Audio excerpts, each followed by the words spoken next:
Well, good afternoon, and welcome to today's presentation as part of our Lunch and Learn series offered by the Engineering and Operations Management Department at the University of Arkansas.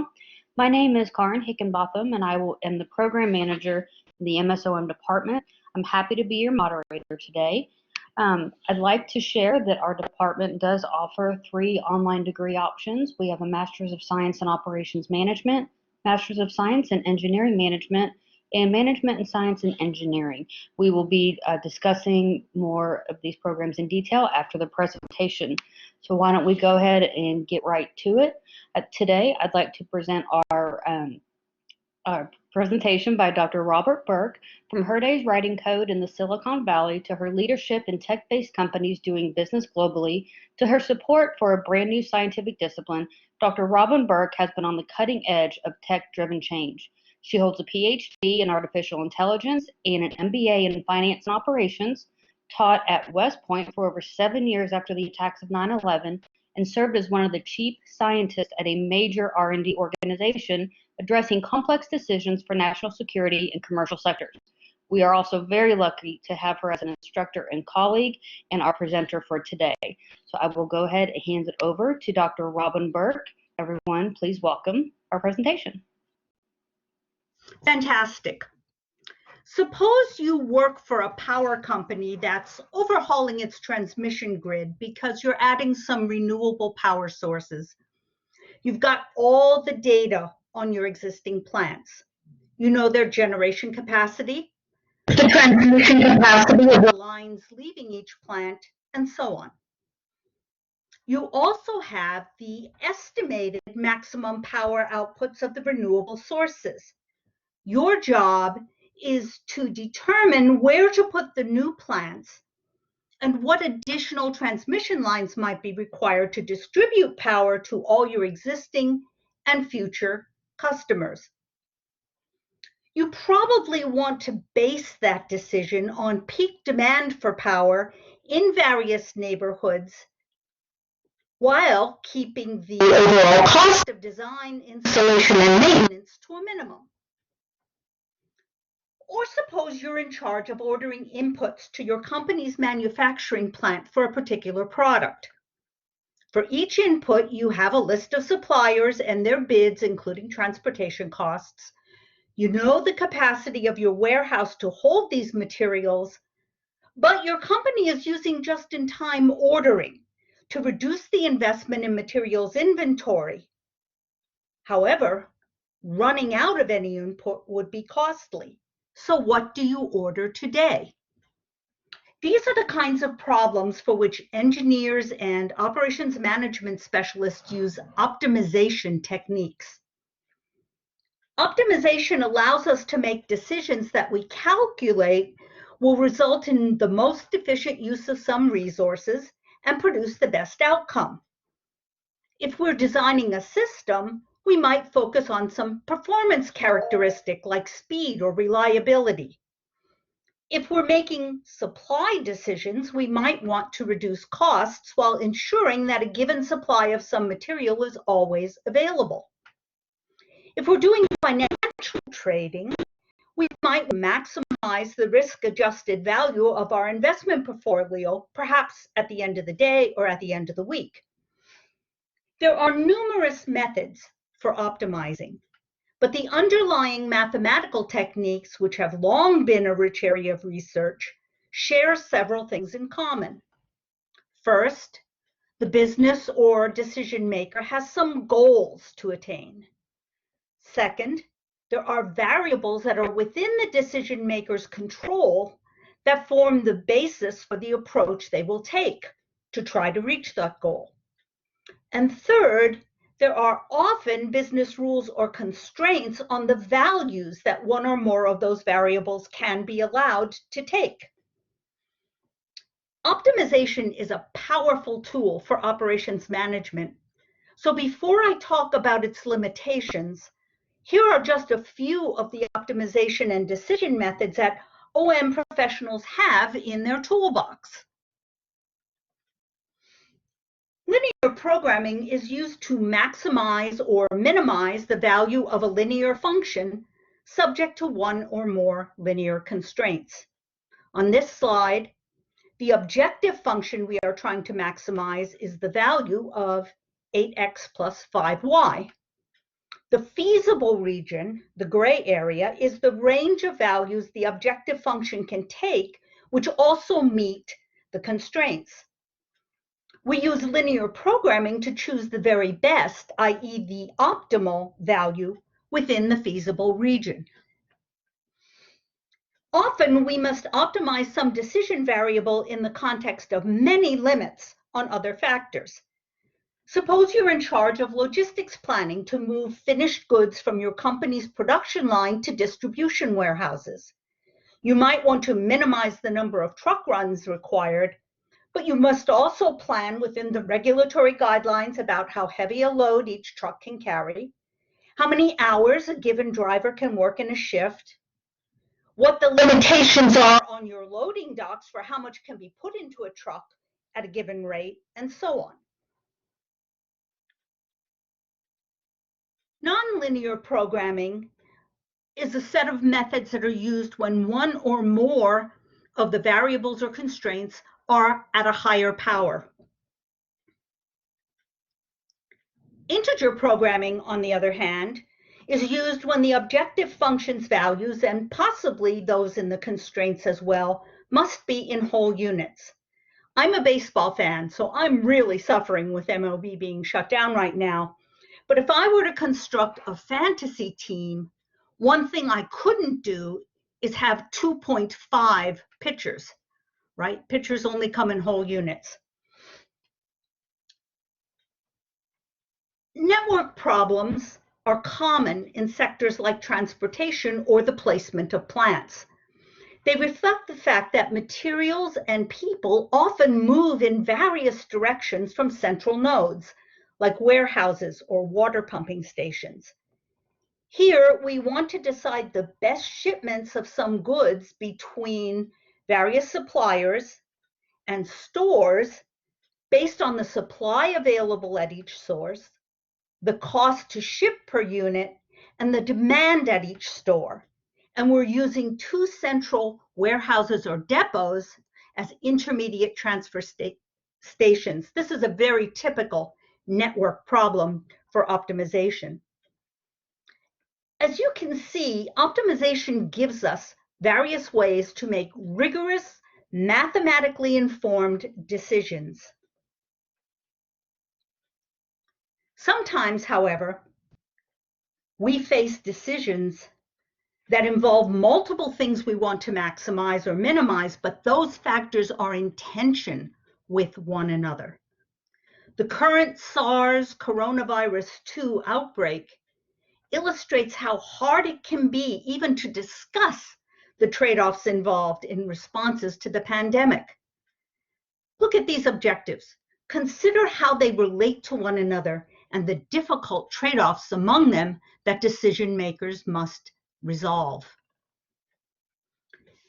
When we face a decision for which there are multiple objectives, for which the stakes are high, but when we have time to consider carefully and search for the best overall way forward, we can use multiple criteria decision analysis. Methods like these are especially useful when buy-in must be obtained from different stakeholders, some of whom may need to be convinced that a decision they don't like was made in good faith based on objective criteria. And by the way, for those who don't know, the head of our operations management master's program, Dr. Greg Parnell, is an expert in this and has facilitated sensitive decisions by key leaders using it. Optimization methods are used across the disciplines covered by our MS in operations management, as well as in engineering management. They're also used in machine learning methods for data analysis and in a wide number of other disciplines. But is optimization always the right approach to decision making? An alternative approach is satisficing. This means satisfied with a choice that is sufficiently good. Many people, including many business and military decision makers, use this. For instance, there's a military decision-making process which focuses on finding a good solution quickly, coordinating it thoroughly, and executing it vigorously. That's an appropriate decision-making method in many military situations, especially in conflict and combat. In business, on the other hand, satisficing is often used to choose a good enough solution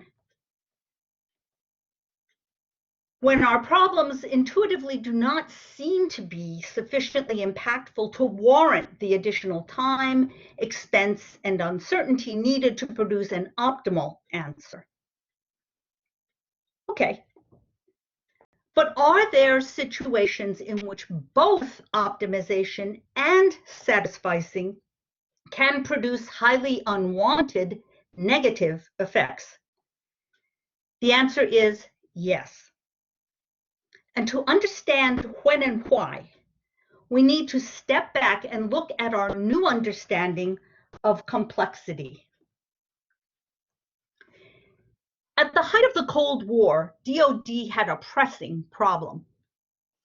How could they ensure the ability of senior civilian and military leaders to exchange information and assess the situation in the event of a strategic nuclear attack on the continental United States? Such an attack would damage major parts of the telephone lines which command and control computers used to exchange data, and which leaders depended on to identify who was the most senior surviving commander, that is, who would be in charge. DoD's problem wasn't only that major damage would be likely in the event of a strategic nuclear attack. The problem was that you couldn't tell in advance which parts of the telephone network would be destroyed and which would remain functional. So DoD funded research that changed the way we communicate around the world. TCP and IP are the protocols, the structured methods that virtually all of our voice, data, video, and other communications today use. They rely on the fact that digital data is very inexpensive to copy. Suppose you want to send an email. Your phone or PC software breaks that email into small chunks, puts them in the equivalent of a stamped addressed envelope, and sends out many copies of those envelopes to all the internet servers nearby. Those servers that receive each packet within a given time frame acknowledge receipt of it and then forward copies to all the servers near them, and so on until every packet reaches the destination and they're all reassembled into your total email message. So instead of finding one optimal route for email to travel, TCP/IP offers a transmission method that is resilient to damaged lines, to overloading of a server, and to other events. There's a cost to this resilience, of course. The processing needed to break down the information into packets, to send out more copies, to reassemble them, and so on. But out of this approach, we have created a whole new world of interdependent systems that we use daily.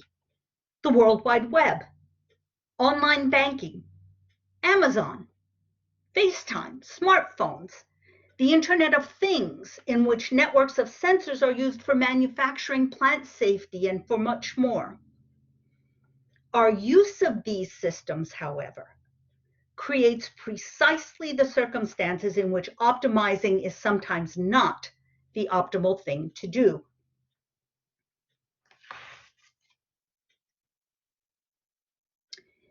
Have you ever pondered the mystery of slime molds? Yeah, me neither. But for many years, biologists were deeply puzzled by the emergence and disappearance of them on forest floors. They spring up amid rotting debris. They slowly move about, they spout spore bodies, and then they disappear for a while. Scientists noted that their emergence seemed to be linked to levels of moisture and acidity on the ground. But despite decades of search, they were unable to identify the controlling cells, the equivalent of a nervous system that coordinates slime mold behavior. And it turns out that's not surprising because slime molds aren't actually organisms. Instead, they are what complexity theorists call a complex adaptive system. They're complex because their behaviors emerge as the result of a large number of interactions among a very large number of elements, in this case, individual slime mold cells. The cells are adaptive. That is, they have different behaviors depending on a number of conditions immediately around them. Those conditions do include moisture and acidity on the ground.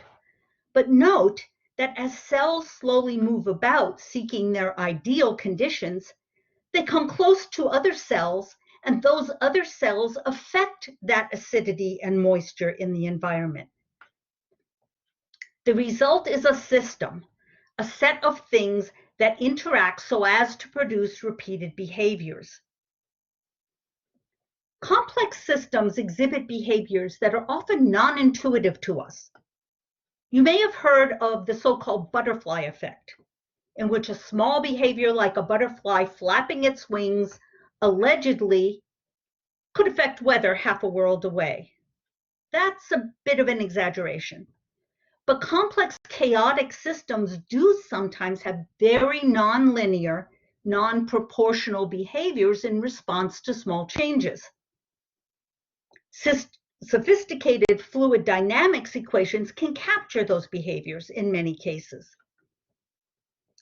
If the system elements are adaptive, however, you can't predict its behavior with equations. You need to run massive computer simulation programs in which software agents programmed to simulate the behaviors of different elements interact with each other over many iterations. This is the basis for agent-based modeling.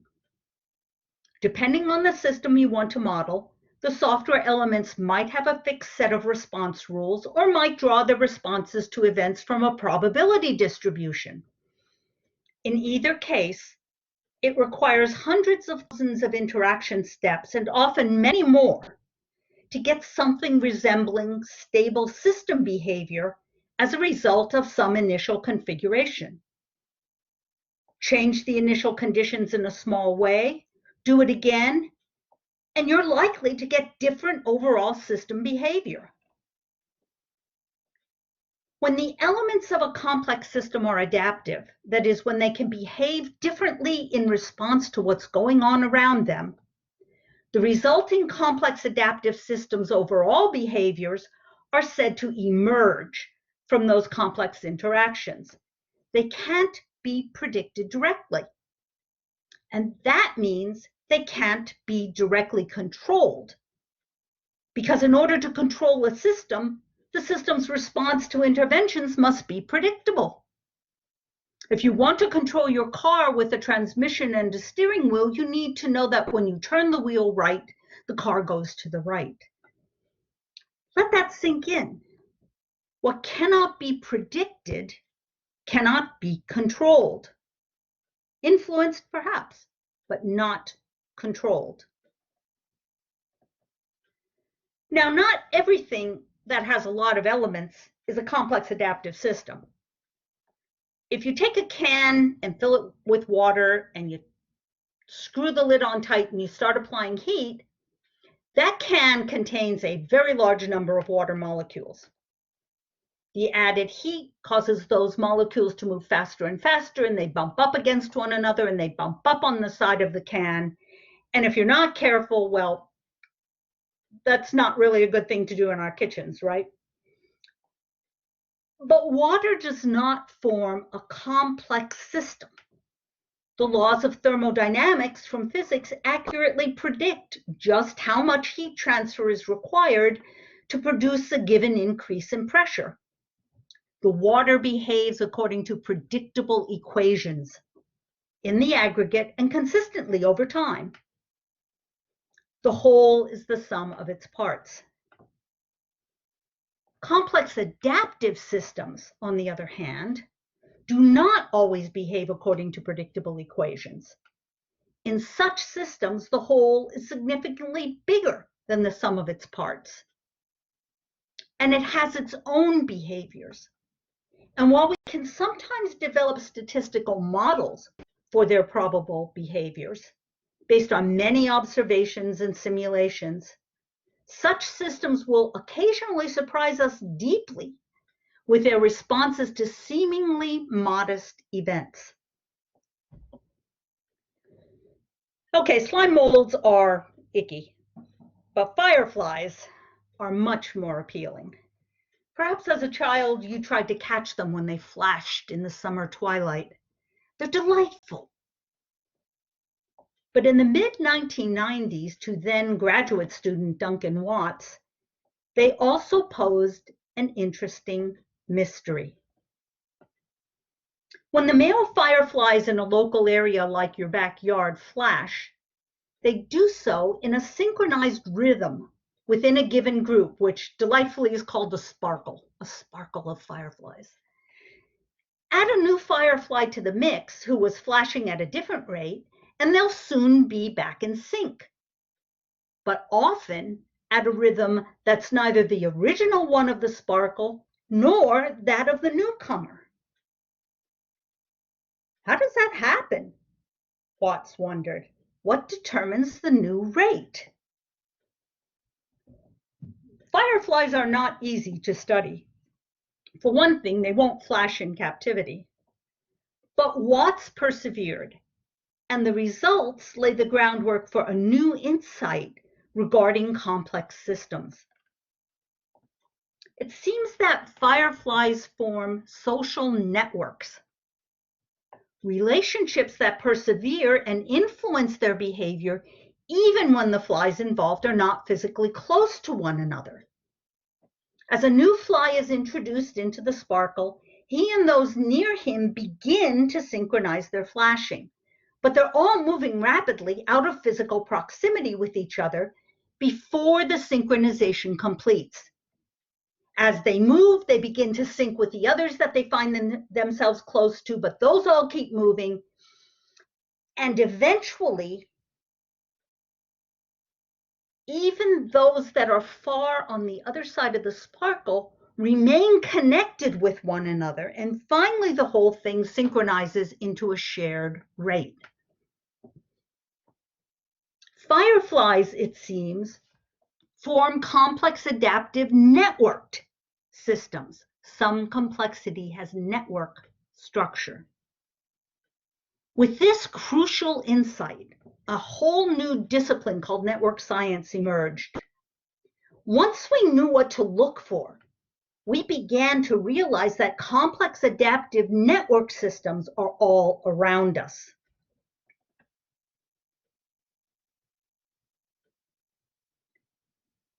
Here we go. This diagram shows only a portion of the networks we use today, those that form basic infrastructure for our cities, towns, manufacturing, agriculture. Note the interdependencies among them. We live amid complex adaptive networks of all kinds today. Natural ones like ecologies and the neural interactions of the human brain. Ones we've constructed like these, the transportation networks that play a key role in commerce and also in the spread of pandemics. Power generation and transmission networks, communications networks, financial networks that link consumers and small businesses across continents through the services of intermediaries like PayPal, credit cards, and bank transfers. Social networks among humans of all kinds and geographical distribution that in turn promulgate influential memes, fads, and influence the fashions for products we might want to sell. societies that incorporate these and many more. And therein lies a huge problem.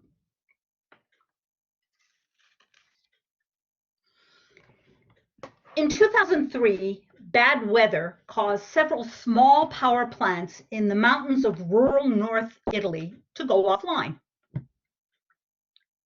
Within 12 hours, 56 million people in 2 countries were sitting in the dark with no internet access.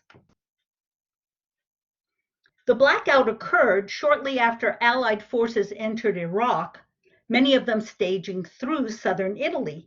So authorities suspected terrorism or sabotage. But no evidence to support that was found. So after some finger pointing between various agencies, the whole thing was buried in a bureaucratic report and everybody tried to forget it. Buried, that is, until 2009. That was when 2 very senior physicists who had turned their attention to complex adaptive network systems received a grant from the research program I managed at the Defense Threat Reduction Agency, the center of US expertise in countering weapons of mass destruction. The research topic was how damage to complex networks spreads.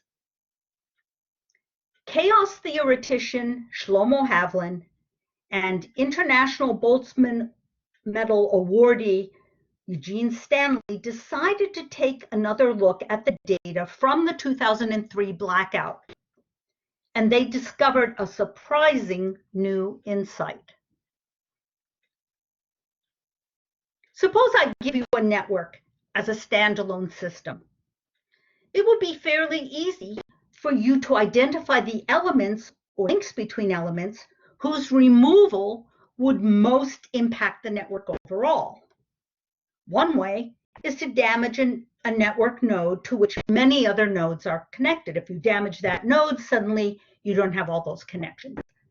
And so network scientists quickly developed network metrics like the connectivity of individual nodes. If you want to damage the web, take out Google. You take out my blog, you're not going to do much. If you want to throw a modern country into chaos, attack a major financial city or the center of government. This idea, which makes intuitive sense, is that highly connected nodes are much more important to a network than nodes that are only lightly connected to others. But that's not what happened in the 2003 blackout, because modern networks don't stand in isolation. They interconnect and depend on one another. When those local power plants in rural Italy went down in 2003, a local internet node also failed because it lacked a backup power system. Investing in a backup system had seemed like a low priority of funds. After all, there aren't many people or factories in the rural mountains of North Italy compared, say, to Rome. But the internet is used to monitor and control the power grid in many countries. So when those small plants failed, so did the internet node. And at first, traffic simply routed through other internet servers. But they began to be overloaded by data traffic. And some of that traffic that didn't get through were the control commands issued to other power plants. So those plants started going offline. And when they went down, they brought down more of the internet nodes that relied on them. And, well, you get the picture, a cascade or an avalanche of accelerating failure that spread much more widely than the initial relatively small damage. This was the important new insight we gained in 2009. Complex adaptive network systems can have unsuspected fragility when they depend on a limited number of interconnections between them. A network node that seems peripheral might actually be crucially important if it's a key place where that network interacts with another one. The same thing is true even within large networks. If, for instance, you limit the energy production options available to a community or a region, you are introducing hidden fragility. At first, it might seem that the power grid has become more efficient or more ecologically sound, but you have made it much more susceptible to major unraveling collapse. And a collapse of the power grid spreads to other systems, to hospital care after backup generators exhaust their fuel, to the transportation grid that resupplies food and medicine to large cities. After a time, to public health. The financial crisis of 2008 is another example of complex network interdependencies triggering a cascade of unraveling. For decades, the regulatory agencies and the financial institutions in the United States and elsewhere had built up a sophisticated, multi-layered set of markets for mortgages. Originally, a mortgage was just a loan from a bank to someone who wanted to buy a home or a factory. During the Great Depression, the US federal government began offering loan guarantees in order to keep people in their homes and keep the property market alive. Those guarantees later sparked secondary markets for mortgages. Soon, lenders were separating out the mortgage principal and the interest portions of payments, bundling them each into tranches, into individual packages of assumed similar risk for resale. So they were offloading the debt from the bank directly. Once that resale market was established, we began to see derivatives trading based on those secondary markets. But when American International Group overextended its credit default swaps, which were intended to provide insurance to those betting on these markets, the whole system began to unravel deeply and rapidly. So whose fault was that? Was it AIG's for over-optimizing their exposure through overly optimistic risk assessments? Was it the other market participants for over-optimizing their short-term financial gains? How about the role of homeowners who overextended to buy homes they couldn't easily afford? All of them? Here's something to think about. What efficiencies has your organization or community adopted that might entail similar hidden fragility? But if that's a serious problem for us today, and it truly is, what can we do about it?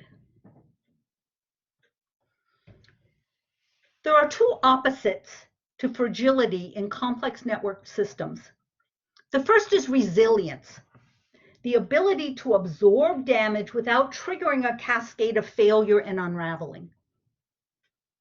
Resilience occurs in complex adaptive network systems when they have redundant local connections.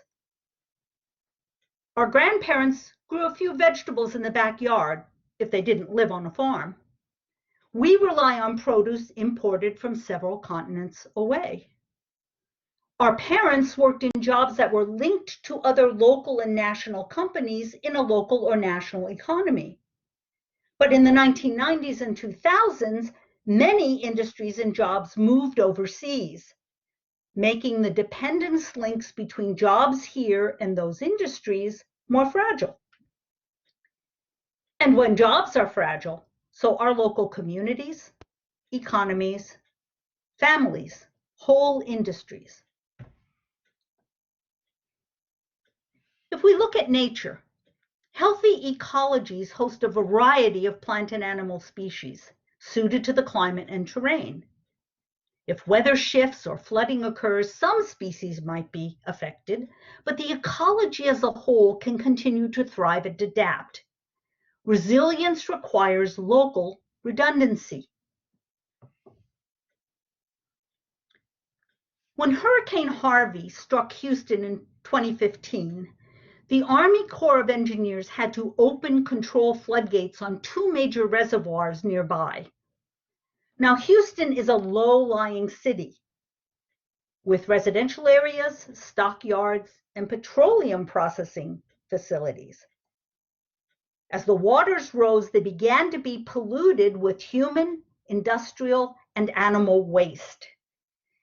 And many public health experts predicted we would see epidemics of cholera and dysentery and more across the whole southeastern United States as a result. Federal and state agencies were inevitably slow to respond at first because of regulations and their need to coordinate with one another. But over in Louisiana, a group of volunteers that called themselves the Cajun Navy had organized after Hurricane Katrina devastated their New Orleans a decade prior. The Cajun Navy's mission was to provide emergency response after storms like this. So when Harvey hit Houston, the Cajun Navy volunteers hitched up their small fishing boats to their trucks and cars, loaded with emergency supplies, drove all night, and began rescuing people from their flooding homes until official groups were able to act. Getting those people to places with sanitation interrupted a major public health emergency in the making. The Cajun Navy is an excellent, important example of redundancy at work. Another opposite to fragility is antifragility, the ability to actually thrive as a result of uncertainty or change. Antifragility depends on being nimble, innovative, and alert. In theory, and this is what I was taught as a good MBA, in theory, producing goods in the lowest cost country is the most efficient way for a company to do business, other usual costs included. But that theory is fraught with blind spots when the networked nature of today's context is acknowledged. It ignores the cascade of second and third order effects of failures, like natural disasters or political interruptions to supply chains, which can introduce serious disruptions to our highly optimized operations.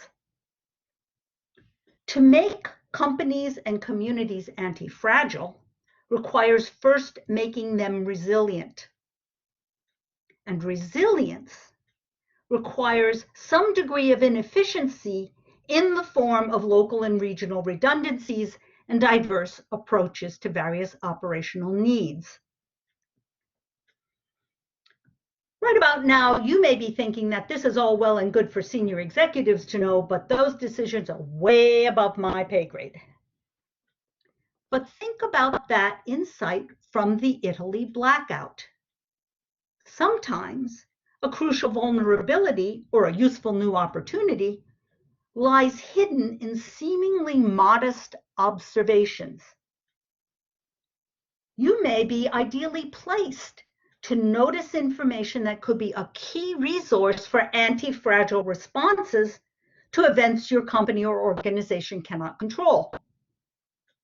And that's one way in which operations management professionals can support effective decision-making when optimization is not the ideal response.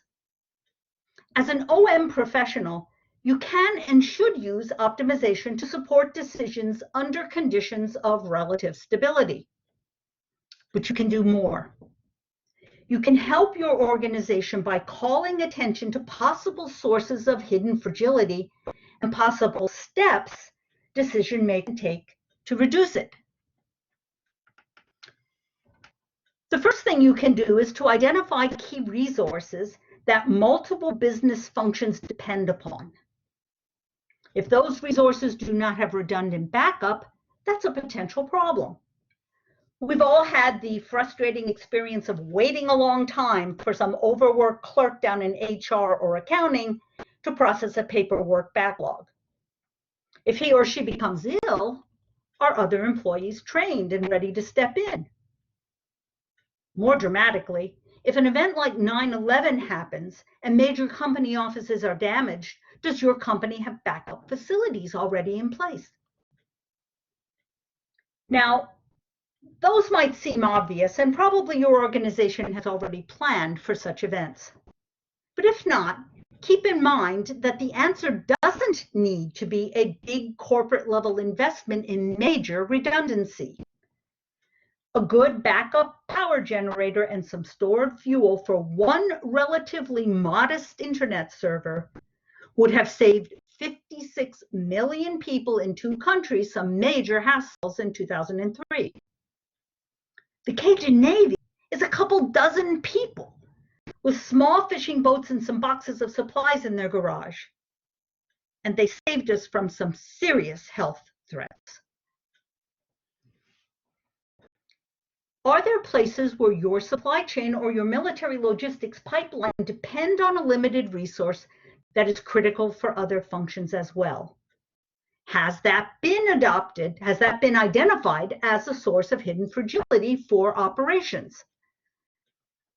A second step you can take is to become explicitly aware of key indicators that might give early warning of external events. Maybe one of your company's suppliers is well connected politically in their home country. But there's a smaller firm that handles loading of your materials at a port on the coast. And your shipments are starting to be delayed a little bit more often and for a tad bit longer due to some intermittent local unrest. Your company hasn't really had any major problems from this yet, but you're vulnerable. When you share information like this, frame it in terms of operational impacts. Hey boss, I heard there's been some unrest in city A. Our material B is shipped through that port, and there are a few signs that it might be affecting our goods getting onto boats reliably.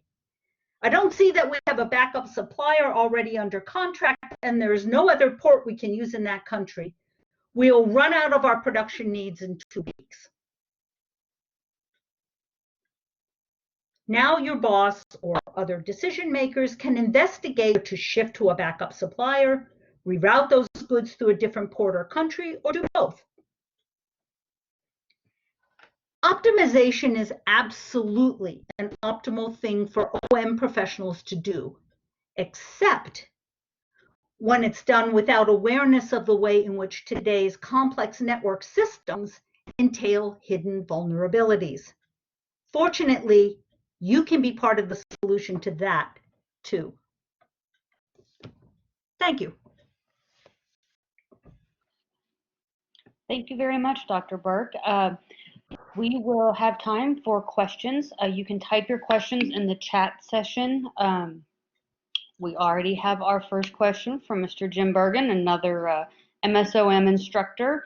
His question is, can you provide some examples of hidden fragility associated with the COVID-19 pandemic? Certainly. To begin with, one that's been on everyone's mind is the fact that we outsourced the production of nearly every bit of personal protective equipment needed to deal with pandemics in highly infectious places like intensive care units. We outsourced most of our ability to produce things like antibiotics, which are needed when you insert ventilators into seriously affected people.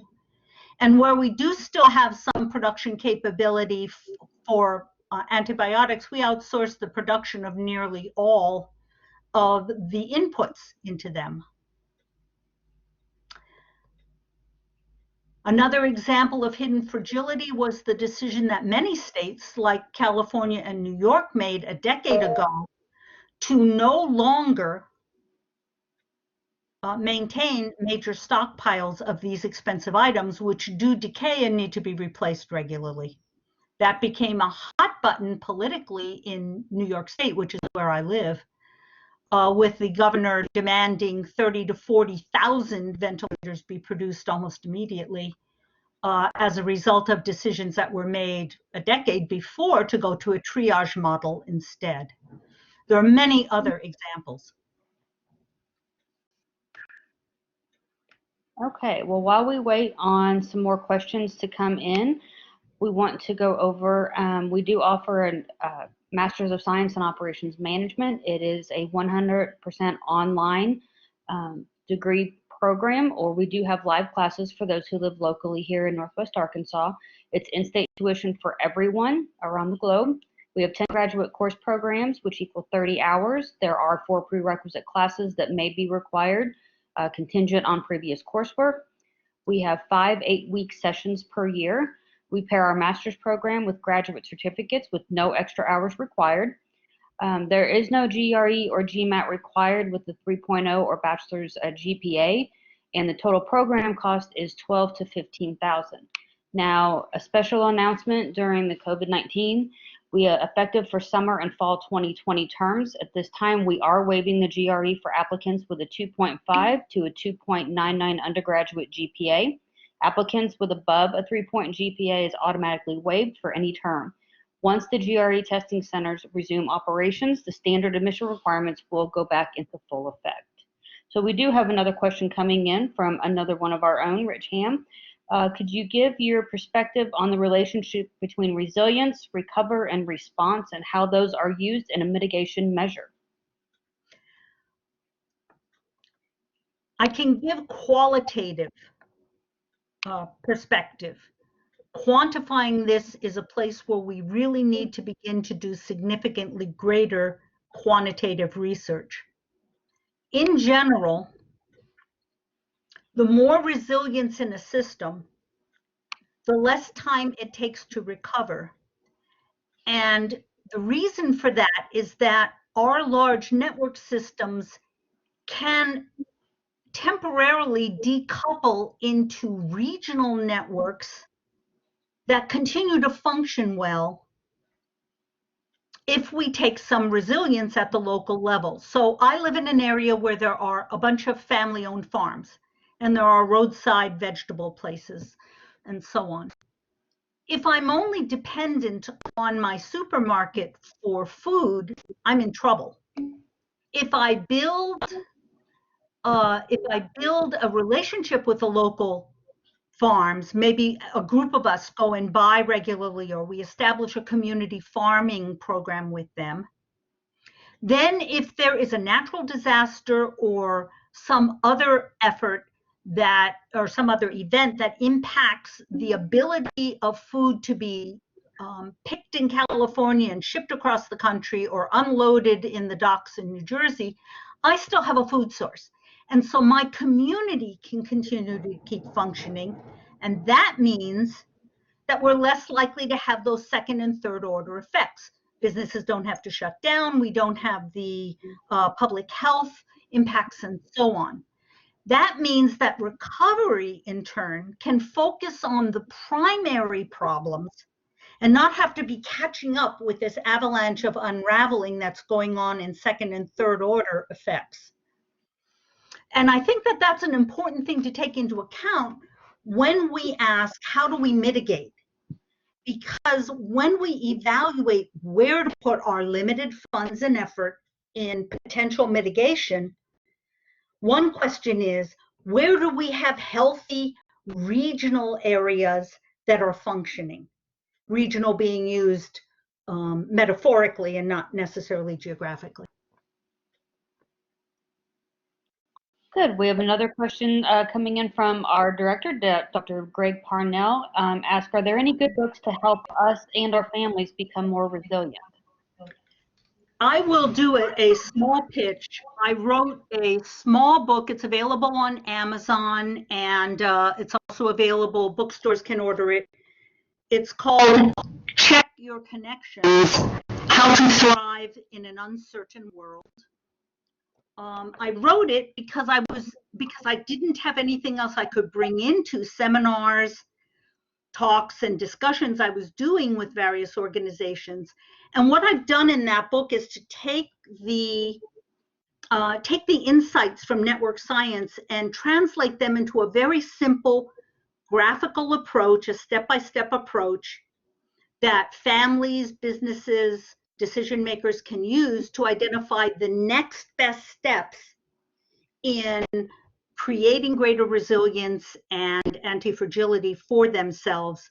There are 2 case studies in the book.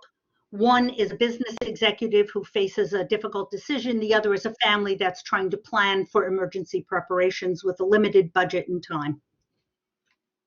I wish there were better ones. I would dearly love to be able to recommend something to you that someone else wrote. So far, I haven't found it. But if you find one, let me know, please. Well, thank you, and I'll be sure to include the link to that book that Dr. Burke just referenced in a follow-up email with the link to this video. We've got one more question from Kevin. It says, does the current world shutdown point to a reassessment of the just-in-time inventory theory as valid? I think it suggests that just-in-time is not a stand-alone ultimate value or goal that organizations should have. That doesn't mean that it isn't useful in many circumstances. The question is, to what degree does just-in-time make a given organization vulnerable to external events it can't control and might have difficulty foreseeing?